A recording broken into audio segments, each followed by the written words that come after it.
श्री गणेशाय नमः, श्री सरस्वती नमः, श्री कृष्णाय नमः। देखिए, श्रीमद् भागवत महापुराण के चौथे स्कंद के 7वें अध्याय को आपको श्रवण कराता हूँ। प्रेम से मन लगाकर श्रवण कीजिए। इस सप्तम अध्याय में प्रकट भये भगवान शिव ब्रह्मादिक देव सब स्तुति करत बखान। मैत्रेय जी बोले कि हे महाबाहु विदुर, जब ब्रह्मा ने इस प्रकार शिव जी की स्तुति की तब महादेव अत्यंत प्रसन्न हो हंसकर बोले कि हे कमंडलूपाणे सुनिए। श्री महादेव जी बोले कि हे प्रजेश, इन अज्ञानियों के अपराध को मैं अपने मुख से कुछ नहीं कह सकता हूँ और न कुछ चिंतन करता हूँ, क्योंकि ये मूर्ख लोग देव की माया से मोहित हो रहे हैं, इसलिए मैंने इनको उचित दंड दिया है। शंका होती है कि ब्रह्मा जी ने शिव जी से कहा कि हे पार्वतीनाथ, यज्ञ में जो वस्तु सबके खाने भोगने से बचे वह आप का भागे, ऐसी घृणित वस्तु शिव जगतपति होकर क्यों ग्रहण करते हैं। उत्तर है इसका कि व्याकरण शास्त्र के प्रमाण से उच्छिष्ट शब्द का अर्थ झूठ का नहीं है। उच्छिष्ट शब्द का यह अर्थ है कि 3 लोक 14 भुवन में जो चराचर जीव हैं, सबका नाश हुए पीछे जो वस्तु शेष रहे, अपनी आत्मा में आनंद स्वरूप ब्रह्म जो हैं, उसकी उच्छिष्ट संज्ञा है। उस आनंद रूप ब्रह्म को उच्छिष्ट जानो और भजन करने में जिसका स्वभाव है उसको यज्ञ कहना। यज्ञ नाम संसार का है। उस यज्ञ रूप संसार का नाश होने के पीछे जो ब्रह्मानंद शेष रहता है वह भाग शिव का है। ब्रह्मा ने कहा कि हे भूतेश्वर, आप ब्रह्मानंद हो, मूर्खों के कर्म का स्मरण करना नहीं चाहिए।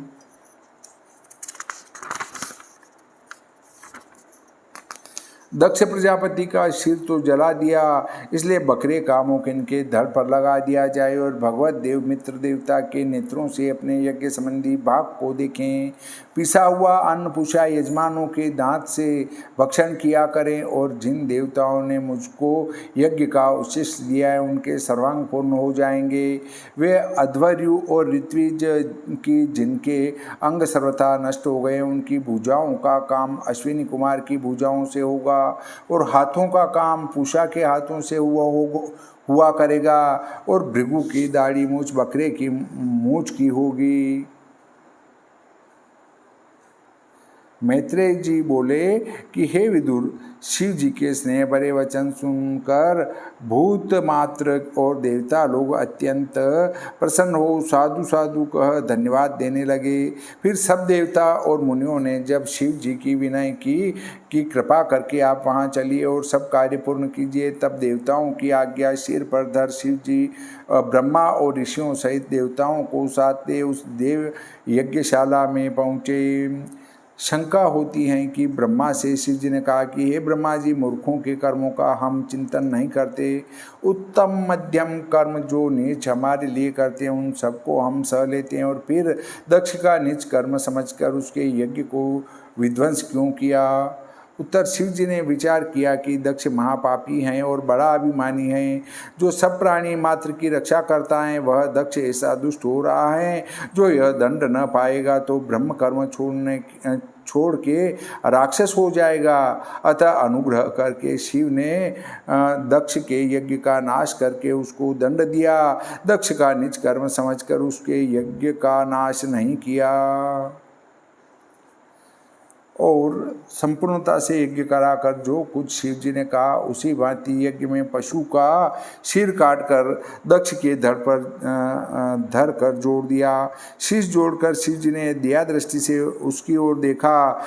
दृष्टि के पड़ते ही दक्ष प्रजापति ऐसे उठकर बैठ गया मानो निंद्रा से अभी जगा है, और नेत्र खोलकर देखा तो शिव जी सम्मुख खड़े हैं।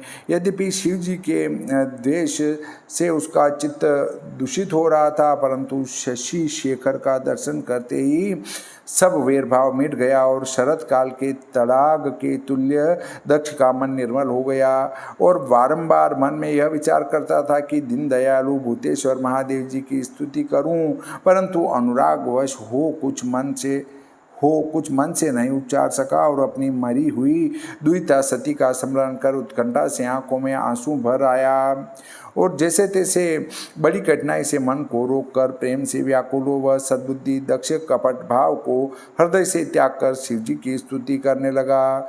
दक्ष बोला कि हे भगवान, मैंने तो आपका तिरस्कार किया था तो भी उस अपमान का ध्यान त्याग करके मुझको दंड दिया। यह आपने मुझ दिन पर बड़ी दया की जो अधम ब्राह्मण तिरस्कार योग्य हैं। आप और विष्णु भगवान जब उन्हीं ब्राह्मणों का निरादर नहीं करते तब तप व्रतधारी श्रेष्ठ ब्राह्मणों की अवज्ञा आपसे कब हो सकती है। हे प्रभु, अपने विद्या तप व्रतधारी ब्राह्मणों को वेद मार्ग की रक्षा करने के लिए प्रथम आपने मुख से प्रकट किया है। इसलिए हे प्रभु विभो, आप विपत्तियों से ब्राह्मण की सदा रक्षा करते हो, जैसे पशुपालक दंड हाथ में लेकर पशुओं की रक्षा करता है। आपके तत्व ज्ञान को मैंने न जानकर सुर सभा के मध्य दुर्भाग्य रूप शरीर से आपको दुखित किया था, तो भी आपने उस दोष को नहीं माना और मुझे प्रतिष्ठित जनों की निंदा करने के कारण नरक में पड़ते हुए को क्षमा दृष्टि से बचा लिया। हे नाथ, आपके किए हुए उपकार से आप ही संतुष्ट हो। मेरा सामर्थ्य नहीं जो इसका बदला मैं आपको दे सकूं। मैत्रेय जी बोले कि इस भांति दक्ष ने शिव जी से अपना अपराध क्षमा करा। चतुरानन की सम्मति से उपाध्याय ऋत्विज आदि यज्ञ कर्म सुंदरता से विस्तार कराया। 3 कपाल का पुरोडाश विष्णु के निमित्त यज्ञ संपूर्ण करने के हेतु प्रथमाधिक वीरों की शुद्धि के लिए श्रेष्ठ ब्राह्मणों ने होम दिया। हे विदुर, अध्वर्यु ने जब हवि हाथ में लेकर यजमान से विशुद्ध बुद्धि से हवन कर श्री वासुदेव भगवान का ध्यान किया, उसी समय श्री भगवान आकर प्रकट हुए। जिस गरुड़ के पंखों से सामवेद के मंत्रों की ध्वनि निकलती है, उस पर विराजमान होकर श्री भगवान आए। उस समय उनके तेज के सम्मुख सबका तेज मंद विदित होता था और दशों दिशाएं उनके तेज से प्रकाशमान हो रही थी। श्याम वर्ण पीताम्बरधारी सूर्य समान किरीट शीर धारे, नील अल के भ्रमरवत शोभित मुख वाले, श्रवणों में कुंडल लटकाए, नाना प्रकार के आभूषण पहने, भुजाओं में शंख चक्र गदा पद्म शर चाप खड्ग ढाल धारण किए और अनेक और कनेर के पुष्पवत श्री भगवान दीप्यमान विदित होते थे। वक्षस्थल में श्री लक्ष्मी जी विराजमान, वनमाला पहने, उदार हंस युक्त, अवलोकन की कला से विश्व को रमण कराते, पार्श्व में घूमते हुए व्यंजन चमर राजहंसवत दोनों ओर डूल रहे थे और ऊपर की ओर पूर्ण शशि समश्वेत छत्र अत्यंत शोभा को बढ़ा रहा था। उन भगवान को ब्रह्मा इंद्र शिव और सब देवता देवगणादिक ने आता देखकर उठकर दंडवत प्रणाम किया। उन श्री वासुदेव भगवान के तेज के प्रकाश से सबकी कांति मलिन हो गई। ऐसे वे पुरुष अंजलियों के संपुट सिर पर करके मोह से संभ्रम हो गदगद वाणी से भगवान की स्तुति करने लगे। तब ब्रह्मादिक देवताओं की मन वाणी की सब वृत्तियाँ बिसर गई। भगवान की महिमा को नहीं पहुँच सकी तो भी उन्होंने कृपा करने के लिए निज स्वरूप धारण कर अपने निकट आए हुए भगवान की यथामति अनुसार सबने स्तुति की। यज्ञाधीश विश्व के रचने वाले ब्रह्मादिकों के परम गुरु और नंदन सुनंद आदि पार्षदों सहित भगवान के समीप जाकर प्रजापति दक्ष ने पूजा की सामग्री समर्पण की। तब श्री नारायण ने वह पूजा के द्रव्य का पात्र अपने हस्त कमल से ग्रहण किया। तब दक्ष ने प्रसन्न हो हाथ जोड़ बड़ी सावधानी से भगवान की स्तुति की। दक्ष बोला कि जागृत स्वप्न सुषुप्ति तीनों अवस्थाओं से रहित अपने रूप में स्थित पवित्र चैतन्य स्वरूप अद्वितीय केवल एक आप ही हो। आप माया का तिरस्कार कर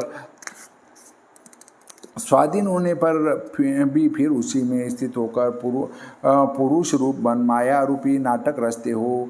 तब उस माया में रहने से ऐसा विदित होता है कि राग द्वेषादि कर्म आप में भी आ गए हैं, परंतु यह मेरी दृष्टि का भेद है और आप तो निर्लेप और निर्विकार हैं। सब ऋत्विज बोले कि हे निरंजन, हे उपाधि रहित, हे भगवान, हम लोग रुद्र के शाप से केवल कर्मों के दुराग्रह रखने वाले हैं, परंतु आपके तत्व को नहीं जान सकते। धर्म का उपलक्षण वेद त्रयी प्रतिपाद्य यह यज्ञ हैं। ऐसे जानकर हम यज्ञ करते हैं जिससे अध्यात्म, अधिभूत, अधिदेव ये तीनों अवस्था दूर होती हैं। सभासद बोले कि हे शरणागत वत्सल, इस उत्पत्ति के काल रूपी संसार का महाकठिन पंथ है जिसमें कोई विश्राम का स्थान दृष्टि नहीं आता, न कोई रक्षक हैं, और हैं तो अनेक क्लेशदायक विषम स्थान हैं। मृत्यु रूप उग्र सर्प फण उठाए फुंकार रहा है। सुख दुखादिक रूप नाना प्रकार के अनेक गंभीर गढ़े हैं। दुष्ट पुरुष मृग रूपी घातक प्राणियों के भयदायक हैं। मोह रूपी नदी नाले हैं और शोक रूपी दावाग्नि भड़क रही हैं। तृष्णा और कामना से दुखित हो उस मार्ग में जाता है। विषय मार्ग तृष्णावश अज्ञान को साथ लिए भ्रम के भार को सिर पर धरे शीघ्र चलता है। फिर यह काम व्याप्त जीव कब आपके चरण रूपी मंदिर को प्राप्त हो सकता है। रुद्र बोले कि हे वरद, सर्व विषयों में वैराग्य वाले सत अर्थदायक असक्त मुनियों के आदर भाव से पूजनीय तुम्हारे चरण कमल में रचित बुद्धि वाला अविद्या काम से लोक में बिंदा हुआ आपकी पूर्ण प्रेम भरी दया दृष्टि से मैं अपने मन को लगा रहा हूँ। उसको मूर्ख लोग आचार भ्रष्ट करते हैं तो भी आपके अनुपम अनुग्रह से उस बात को मैं कुछ नहीं समझता। भृगु जी बोले कि आपकी गंभीर माया से देहधारी ब्रह्मादिक देवता भी अंधकार में सोए हुए आत्मज्ञान को भूल रहे हैं। आत्मा में रहने पर भी आपके तत्व को अब तक नहीं जानते हैं। भक्तों के आत्म बंधु भगवान मुझ पर प्रसन्न हो। ब्रह्मा जी बोले कि ज्ञान अर्थ गुणाश्रय पदार्थों को पृथक पृथक रीति से विचार करने वाली इंद्रियों से प्राणियों की दृष्टि में जो कुछ आता है वह आपका सत्य स्वरूप नहीं है, क्योंकि ज्ञान का पदार्थ और इंद्रियों का अधिष्ठान रूप आपका माया के पदार्थों से सर्वत्र पृथक हैं। इंद्र बोले कि हे अच्युत विश्वभावन संसार पालक चिदानंद असुर वंश विध्वंस करने वाले यह ऊंचे उठे हुए आयुध वाला अष्टभुजी सुंदर स्वरूप भी आपका योग्य नहीं है। पत्नियां बोली कि हे यज्ञ रूप, हे रमेश, यह केवल तुम्हारी ही यजन के लिए दक्ष प्रजापति ने रचा था। उस पशुपति महादेव ने आज दक्ष पर कोप करके विध्वंस कर दिया। सो हे कमल नयन, हे शांत बुद्धे, हे यज्ञात्मक, यह यज्ञ उत्सव रहित शमशानवत महा अशुचि हो गया है। आप अपनी कमलवत पावन दृष्टि से इसको पवित्र करो। ऋषि बोले कि हे भगवान, आपकी माया बड़ी दुरंत है, किसी से जानी नहीं जाती। जिस रूप से आप विचरते हो उसमें लिप्त नहीं होते। जिस हेतु से ऐश्वर्य के लिए ईश्वरी लक्ष्मी जी की उपासना ब्रह्मादिक करते हैं वह लक्ष्मी 8 पहर आपके चरणार बिंदुओं की ओर ताकती रहती हैं, तो भी आप उसको आदर नहीं देते। सिद्ध लोग बोले कि क्लेश रूपी दावाग्नि से दग्ध हुआ, प्यास से पीड़ित हो, यह हमारा मातंग रूपी मन आपकी कथा रूपी उज्ज्वल अमृत की नदी में स्नान करने से और शीतल जल पीने से फिर जगत रूप दावा नल को स्मरण कर नहीं करता और उस नदी से बाहर नहीं निकलना चाहता। अब हमको ऐसा विदित होता है कि पर ब्रह्म के संग एक रंग हो गया। दक्ष की स्त्री प्रसूति बोली कि हे रमापते, हे श्रीनिवास, हे परमात्मन, तुम्हारे अर्थ नमस्कार हैं। स्त्री सहित हमारी रक्षा करो। हे अदिश, तुम्हारे बिना यह यज्ञ शोभा नहीं देती थी, जैसे क्षीरहीन कबंध शोभा नहीं देता। लोकपाल बोले कि हे भूमन, विज्ञान रूप ज्ञान गुण प्रकाशक दृश्य मात्र को जानने वाले प्रत्यगात्म रूप सर्वद्रष्टा आप हो। यह असत पदार्थों को ग्रहण करने वाली हमारी इंद्रियां तुम्हारा स्वरूप देख नहीं सकती, क्योंकि इस पंचभूतात्मक शरीर में जो छठे जीव रूप से आप विदित होते हो वही आपकी माया है। योगेश्वर बोले कि हे प्रभु, हे ईश, हे वत्सल, तर्क करते हैं कि आप विश्वात्मा हैं। आपसे जीव अपनी आत्मा को भिन्न नहीं समझता, उससे अधिक प्यारा और आपको कोई नहीं है। यद्यपि ऐसे हैं तो भी अनन्य भक्ति से जो आपकी उपासना करते हैं उन पर अनुग्रह करो। देव से जगत की उत्पत्ति और लय में जीव के अदृष्ट के कारण जिसके गुणों का नाना प्रकार से भेद होता है, ऐसी आपकी अद्भुत माया ने जिनके स्वरूप में ब्रह्मा विष्णु महेश आदि भिन्न भिन्न भेद रचे हैं, परंतु स्वरूप की स्थिति देखते जिनमें भेदभाव दूर करने से उसका कारण कुछ भी नहीं है, ऐसे आप पर ब्रह्म को हम बारंबार नमस्कार करते हैं। ब्रह्मा जी बोले कि सत्वावच्छिन्न चैतन्य स्वरूपधारी धर्मादिकों के उत्पन्न करने वाले और जिनके गुण तत्व को न तो मैं जानता हूँ और न कोई दूसरा जानता है, ऐसे निर्गुण निर्विकार को बारंबार नमस्कार हैं। अग्नि बोले कि आपके तेज से जो मुझ में प्रकाश है, इसी से उत्तम उत्तम यज्ञों में टपकते हुए घृत का हवे में धारण करता हूँ और सब देवताओं को पहुँचाता हूँ। उन यज्ञों के रक्षक और यज्ञ रूप 5 प्रकार से पंच यजु मंत्र से सुंदर यज्ञ किए जाते हैं। यज्ञ मूर्ति भगवान हम बारंबार आपको प्रणाम करते हैं। देवता बोले कि पहले आप महाप्रलय में रचे हुए विश्व को अपने उदर में धरकर आप ही आदि पुरुष उस जल में शेष शैया पर सोए थे। सिद्धों ने अपने हृदय में जिनकी आध्यात्म पदवी विचारी हैं, वह भगवान आज हम लोगों के नेत्र गोचर हुए। यह आपने हमारे ऊपर बड़ा अनुग्रह किया। आप सदा दासों का ऐसे ही पालन किया करते हैं। गंधर्व बोले कि देव मरीचि आदि ऋषि ब्रह्मा इंद्रादिक देवगण रुद्र जिनमें मुखिया हैं, ये सब आपके अंश के अंश भाग हैं और यह सब संसार आपके विहार करने का खिलौना है। हे भूमन, हे नाथ, हे दीनबंधु, ऐसे जो आप हैं उन आप को हम निरंतर नमस्कार करते हैं। विद्याधर बोले कि ऐसा पराक्रमी और पुरुषार्थी देह पाकर जो पुरुष आपकी माया के अधिकार में हो, अभिमान में आकर कोई कोई मनुष्य कहने लगता है कि मैं यह मेरा है, ऐसे वचन कह उल्टे मार्ग में चलने लगता है। अपने कुटुंबियों के अनादर करने पर भी मूर्खता से तुच्छ विषयों में तृष्णा रखता है। वह आत्मा का भी मोह तुम्हारी कथा अमृत के सेवन करने से सब नष्ट हो जाता है।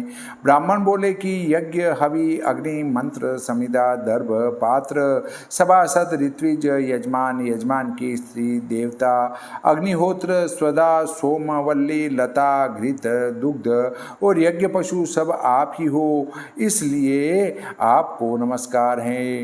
हे त्रयीगात्र, आप पहले महाशुकर रूप धारण कर योगी जनों की स्तुति करने से महागंभीर शब्द कर वसुधा को दाढ़ पर रखकर रसातल से ऐसे लाए जैसे गजेंद्र लीला पूर्वक पद्मिनी को ले आता है। हे प्रभु, यज्ञ और वक्र रूप आप ही हो, तुम हम लोगों पर प्रसन्न हो। सत्कर्म से परिभ्रष्ट हो जो तुम्हारे दर्शन की चाहना वाले हैं, उन पर अनुग्रह करके उनको अपना दर्शन दो। हे यज्ञेश, जब यज्ञ में लोग आपके नाम का उच्चारण करते हैं, उसी समय आपके विघ्न क्षय हो जाते हैं। हे विघ्न विनाशन, आपके अर्थ नमस्कार हैं। मैत्रेय जी बोले कि हे विदुर, इस प्रकार सब देवगण ऋषिगण लोगों ने ऋषिकेश भगवान की स्तुति की। तब कवि दक्ष रुद्र वीरभद्र के विनाशित यज्ञ को फिर प्रवृत्त किया। सर्वात्मान सब भाग के भोक्ता यज्ञ भावन भगवान अपना भाग ले प्रसन्न हो दक्ष प्रजापति से बोले। श्री भगवान बोले, जगत का परम कारण सर्वात्मा ईश्वर साक्षी स्वयं प्रकाश उपाधि रहित जो मैं हूँ, वही ब्रह्मा और शिव जगत के आदि कारण हैं। हे द्विज, मैं ही त्रिगुणात्मक अपनी गुणमयी माया को धारण कर विश्व की स्थिति करने के लिए उन कार्यों के योग्य पृथक पृथक क्रिया योग संज्ञा धारण करता हूँ। केवल अद्वितीय परमात्मा पर ब्रह्म जो मैं हूँ, वे अज्ञानी लोग ब्रह्म शिव और जीव में भेद कर समझकर भिन्न भिन्न रीति से देखते हैं। जैसे पुरुष अपने सिर हाथ चरण आदि अपने अंगों में से किसी अंग को दूसरे का नहीं जानता, इसी प्रकार महात्मा पुरुष सब प्राणियों में मेरा ही रूप मानते हैं। हे ब्रह्मन, सब जीव मात्र का आत्मा और अद्वितीय केवल मैं हूँ, जो पुरुष ब्रह्मा विष्णु महेश तीनों में एक भाव समझता है और भेद बुद्धि से नहीं देखता, वह शांति को प्राप्त होता है। मैत्रेय जी बोले कि इस प्रकार ऋषिकेश भगवान ने जब दक्ष प्रजापति को उपदेश किया, तब प्रजापतियों के पति दक्ष ने अपने यज्ञ में प्रथम उनका पूजन कर फिर दूसरे देवताओं का पूजन किया। फिर चित्त को सावधान करके यज्ञ में अवशेष भाग से संपूर्ण कर्म पूर्ण करने वाले महादेव जी का पूजन करके कर्म से समाप्ति के देने वाले दूसरे जो अमृत पान करने वाले देवता हैं उनका भाग दिया। फिर सब कर्म को समाप्त करके स्तुति करने लगे। ऋत्विजों को साथ लेकर उसने सबका भाग दे पीछे यज्ञांत स्नान किया और विप्रों के लिए दक्षिणा देकर यथा सुख विहार करने लगा। भगवान की कृपा से दक्ष को अपने ही प्रभाव से सब सिद्धियां प्राप्त हो गई थी, तो भी धर्म में बुद्धि रहने का वरदान देकर सब देवता सुरपुर को चले गए। इस प्रकार दक्ष सुता सती ने अपने पूर्व तनु को त्याग कर पीछे हिमाचल की भार्या मेना नामनी रानी में जन्म लिया। यह बात हम सबने सुनी है। वह हिमाचल की पुत्री अंबिका, भवानी, पार्वती प्रलय काल में सोई हुई शक्ति हैं। दक्ष प्रजापति के यज्ञ विनाशक भगवान शिव जी का यह कर्म भागवत बृहस्पति जी के शिष्य उद्धव जी से मैंने सुना था, वह आपको सुना दिया। पाप पुंज का हर्ता और कोटि कष्ट विनाश करता, यश और आयु का बढ़ाने वाला, तेज का चमकाने वाला, यह अत्यंत पवित्र शिव जी का चरित्र है। जो मनुष्य प्रेम प्रीति से सुने और सुनाए, वह प्राणी शिव जी की भक्ति के प्रताप से सब पापों से छूट जाता है। श्री भागवते महापुराणे चतुर्थे स्कंदे भाषाटिकायां दक्षयज्ञे सर्वदेवकृत स्तुति वर्णनम नाम सप्तमो अध्यायः। श्री गणपति जी महाराज की जय, श्री सरस्वती मैया की जय, श्री कृष्णचंद्र भगवान की जय, श्री रामचंद्र भगवान की जय, बजरंग बली की जय।